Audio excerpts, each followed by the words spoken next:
Hey, coach, let's talk emotions, shall we? And look, this isn't going to be one of those exercises where get you to laugh or cry or anything like that. There's going to be no practical side to this.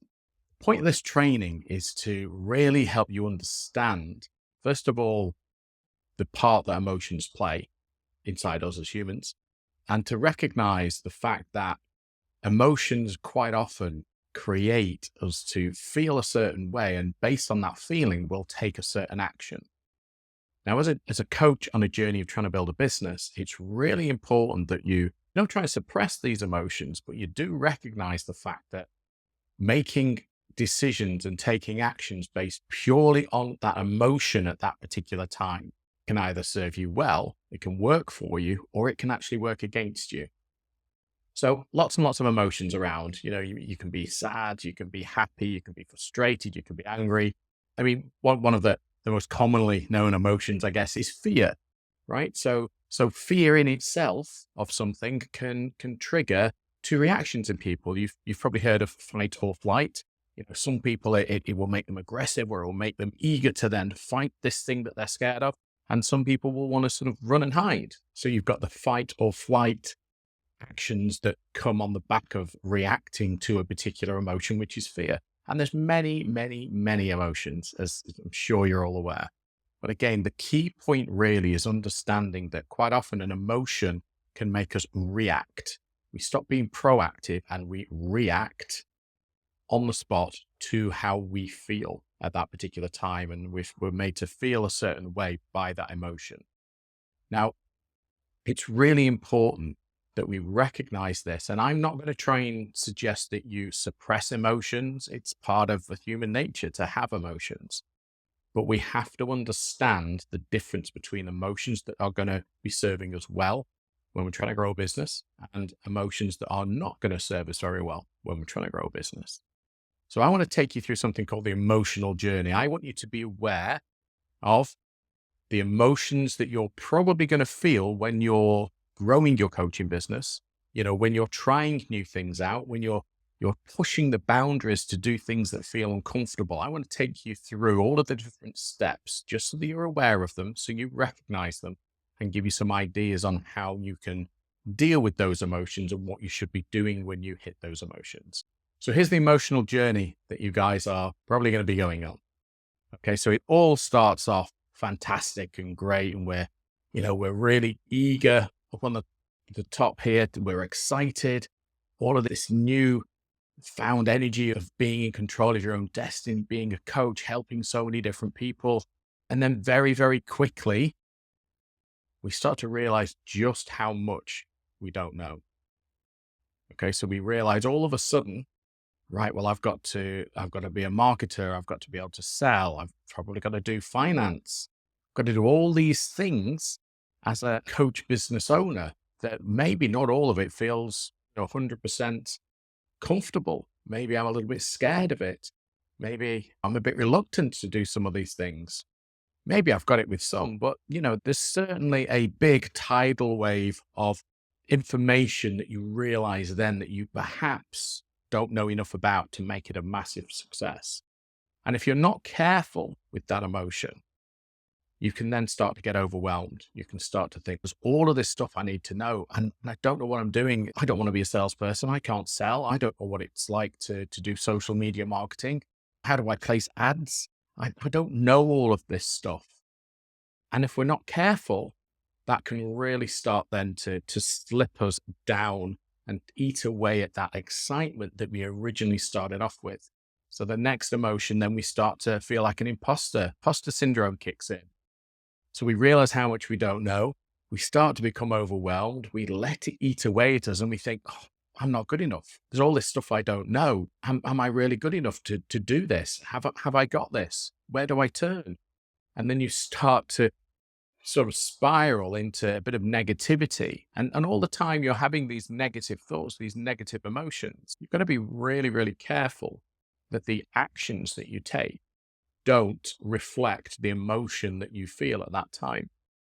Because if we let imposter syndrome kick in too much, then we're going to start looking at the journey everyone else is on. We're going to be looking at other coaches' journeys and thinking, oh, They seem to be getting loads of clients. What is it that I'm doing that's not right? Or we look at other people who've got their website set up, their logo sorted, they've got a client portal, they're always posting testimonials. And these sorts of emotions that we then have, which come from comparison to others, again, they're really not serving us well. We need to recognize them for what they are. And if we don't, if we buy into that and let that eat away at us, we're going to churn. We're going to hit this point, this massive, really decisive point in what we're doing, which I like to label identity crash 1. And at this point where we've realized how much we don't know, we've suffered from overwhelm, we've got a bout of imposter syndrome, we're comparing ourselves to others, we're really starting to get to the stage where we're thinking, am I really up to this? Is this really me? Can I do this? And we get this massive identity crash. All of a sudden we feel like a fish out of water, and we don't really know if we have got what we need in order to make this a success. And I want you to recognize that this is absolutely normal. Everybody goes on this journey. It's not you. It's not that you're not up to it. It is a part of a journey of growth that every single person will go on when they challenge themselves with change or try and do something new, something that's worthwhile, something that they're emotively connected to. You will always get an identity crash. Okay. And this first identity crash, it really does depend what you do with that emotion. So you're feeling in despair, and one side of how you deal with that emotion is to hide away and quit, to stop posting on social media, to hide away, to sort of ignore it, to think that you're not up to it. And quite often, if you start doing that, if you start hiding away from it, you start backing off from it, you start telling yourself that you're going to assign a different meaning to it, and maybe it didn't really mean that much to you anyway. If it's this hard, maybe it's not worth it. If you start having all of those negative thoughts, then ultimately you're probably going to quit. And that would be such a shame, because there's a different way. You do not need to quit. You need to recognize that this is a journey that everybody goes on, and there is something that you can do to overcome that. So when you get to this stage, of having this first identity crash, I want you to recognize that there's a couple of different routes you can go down. So you're at this fork in the road.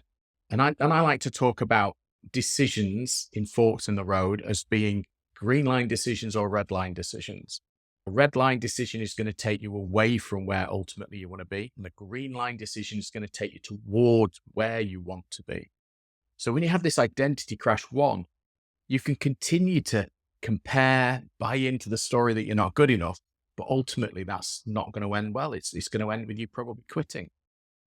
And I don't mean quitting in life. I just mean you're probably going to decide that this journey that you're on, this change that you're trying to put in place, that's growing your coaching business, you're probably going to decide that I'm going to try a different way because this isn't working. However, if you recognize that this identity crash is an emotion, and it's a accumulation of all of these emotions that aren't working for you, and recognize that and be at one with it, understand that you're going to have these emotions, but detach your decision-making from the emotion, that's when the magic happens. Because if you can then detach the decision-making and the action-taking from the emotion, okay, you should then be able to stand back from it, look at it, reflect, understand that this is a journey everyone's going to go on, and just understand that at this point, I just need to ask for some help. So the green line decision, identity crash 1, is that you've decided you're not alone, and it's okay to ask for help. It's absolutely okay to ask for help. And that's the thing you should do.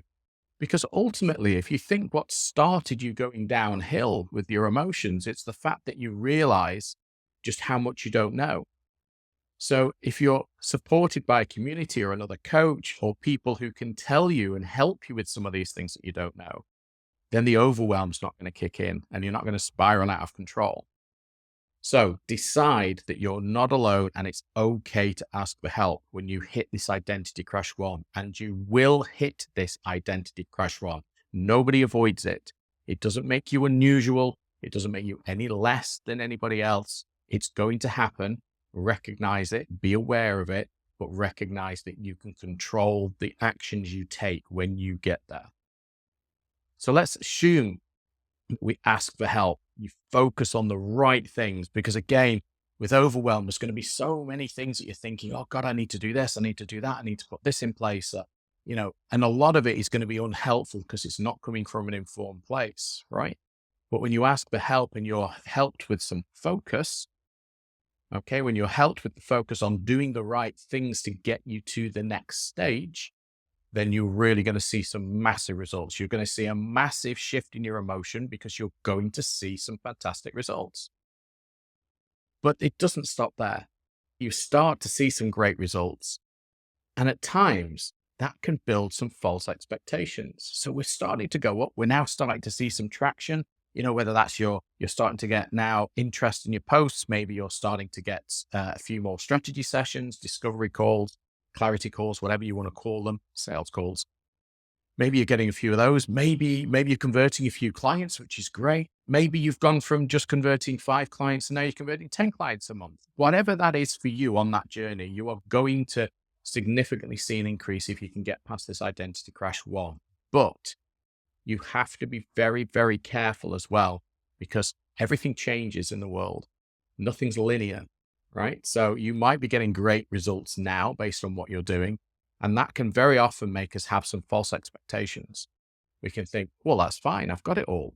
I understand it all now. I know how this game works. I know the rules. If I do this and this, then I'm going to get that as an output. And the world's not like that, I'm afraid. If you think like that and you're not constantly analyzing what you're doing and doing more of what works well and reducing down the things that don't work well, if you don't do those things and you don't constantly track what you're doing, critique it, try new things, if you do not do those things, then you are going to plateau. Now, that may be okay for some people. Let's say that you plateau at 5K a month earnings from new clients. You might be happy with 5K a month. But if you want to push beyond that, you need to be careful that you don't get stuck at a certain level and plateau because of the false expectations. The next thing that's not going to serve you is frustration. Because even if at first you're happy with plateauing, you're thinking, well, that gets me the sort of income that I want. That gets me the number of clients I want. I'm feeling fulfillment from working with that amount of clients. At some point, you're going to outgrow that high. If you know what I mean? It's the same with everything. I mean, even adrenaline junkies, they'll do something that really fires them up. And then once they've done that a few times, they're looking for their next fix. Because the thing that was originally the thing that brought them that massive exhilaration, all of a sudden now the shine's gone off it and it's dropped down a little bit. So your false expectation is going to get you to plateau. And when you plateau, you're going to then start getting frustrated and thinking, oh, is this it?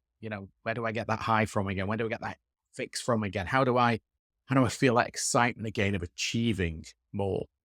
And when that frustration kicks in, that's when you're going to get a bit of an ego slap. And this is a really, really important moment because you've started off really excited and then it seems like it's gone a little bit downhill with your emotions. Okay. And that's led you to that identity crash one. And you've asked for help and you've really seen some massive results. Okay. So at this point you think, well, this is great. I've managed to get out of this. But then when you plateau and you start getting that frustration of plateauing, it's almost like it's put you back to stage one again. All you've done is you've improved the situation, but you've now hit a new blocker, which is I can't improve beyond this stage. And then that's when almost, like I say, the ego slap kicks in. You have a bit of an ego hit and you think, well, maybe I've not got this all figured out after all. Maybe these false expectations that I had about the fact that I know the rules of the game, maybe I don't know the rules of the game. What's going on? Everything was going so well and all of a sudden now it's not. And that's when identity crash number 2 kicks in. So you have another identity crash at this stage and exactly the same emotions will kick in and exactly the same dangers kick in. Okay. If you let that emotion make you make decisions from it, and exactly the same dangers kick in if you start to make decisions based on that emotion. So again, like identity crash one, you can hide away, you can quit, you can decide, oh, this is as good as it's going to get, and you can stay at that level, or you can do something that takes you beyond that. So at identity crash two, you've got your red line and green line decisions again. So you can continue to expect that the results are linear. You can think that you can control some of the uncontrollables out there. I mean, the market changes, guys. Different types of posts work well. It's almost seasonal. Okay. So you might have the rules for the game now, but then the game changes and the game changes again and the game changes again. So if you continue to expect that results are linear, and if I do A, B, and C, I'm going to get D, you're not. So you can buy into that, but then that's going to lead you to probably hiding and quitting when you realize you don't get the results. Because it's not just a case of getting the results that you once got. You'll start to get less results and less results. You'll ultimately, you'll start to slide back down towards where you were with identity crash one. But I want to point something out at this point as well, though. So when you're at identity crash two, do bear in mind that it's still, if you draw a line on the emotion, that's that curve. If you draw a line for where identity crash two is over towards excited, you'll see they're at the same stage. So it's not that you've gone backwards, far from it. You've learned so much. You've overcome identity crash one. You've got things in place that are working to an extent. Identity crash two, okay, is such a better place to be than even when you started off, because you've got so much more knowledge. What you need to do, though, and this is the key thing from the emotional state perspective, what you really need to do is detach from the outcome and basically surrender control to the fact that it will happen if you do the right things, if you have the right behaviors. And what do I mean by that? So in the early days, I was sort of constantly chasing. First of all, it was constantly chasing almost like engagement on my posts. That was the big thing for me, because I knew that from that engagement, I could start conversations with people. And then the next thing I was looking at was, well, how many strategy sessions am I booking in? Then I was looking at, and how many calls or no shows? How many do I actually have? How many do I convert into sales? Then you start to look at how much sales can I get in a month? You're looking at, getting your first 1,000 or 2,000 a month. Then you set your goals at 5, then you set it at 10 and beyond. So it does become very much something that you think that you're in control of. But ultimately, when you get to identity crash number 2, you realize that perhaps that's not the way. Perhaps you shouldn't be attached so much with the outcome of something. Because if you can detach from the outcome, but still enjoy the journey and still do the right behaviors, which is to analyze what's working for you and what's not and tweak.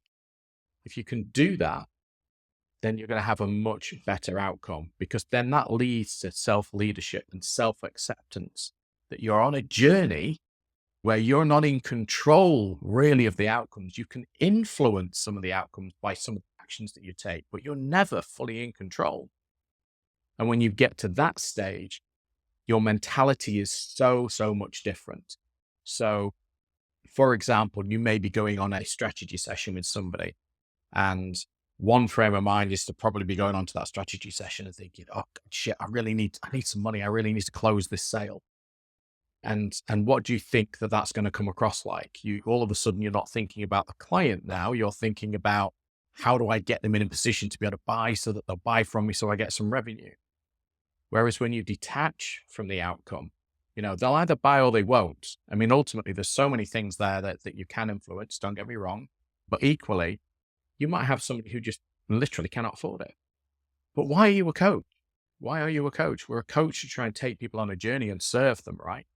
And if what we put in front of them is going to serve them and they want more of that, then they will find a way. They will find a way of being able to afford you if that's absolutely what they need to do. So if you can detach from the outcome of actually getting the sale, but you can concentrate purely on your client in that sales call, what is it I can do for you now?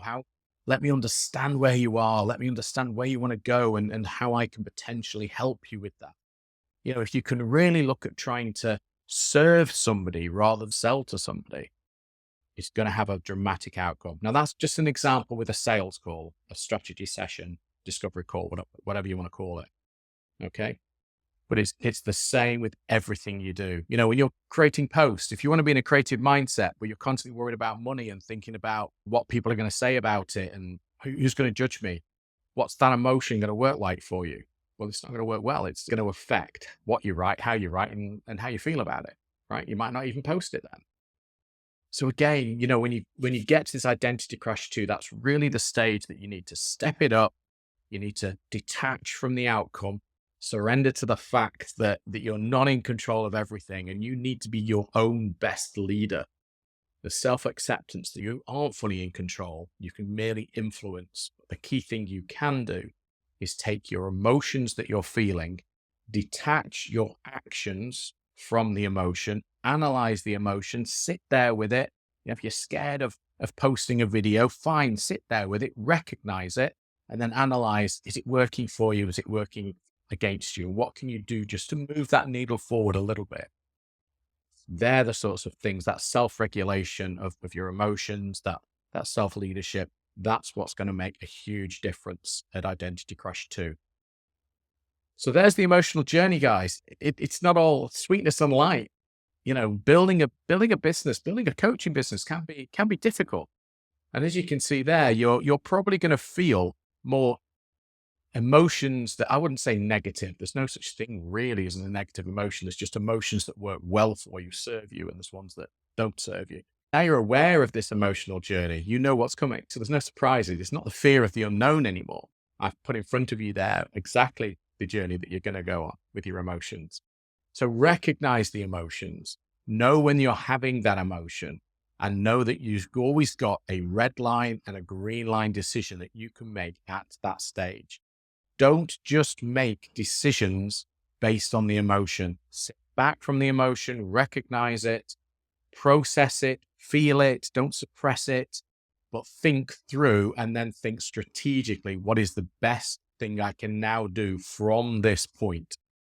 Okay, do not make emotional decisions. Making emotional decisions in business will not get you a successful business. So this emotional journey image with everything listed out as it is with the Identity Crash 1 and 2, that's going to be available in your portal for you to download. Do look at it. Do have it to hand, because when you start feeling some of these emotions that you recognize now and you feel they're not working for you, you know where that sits on the journey and you know you're not alone. You've got this, guys.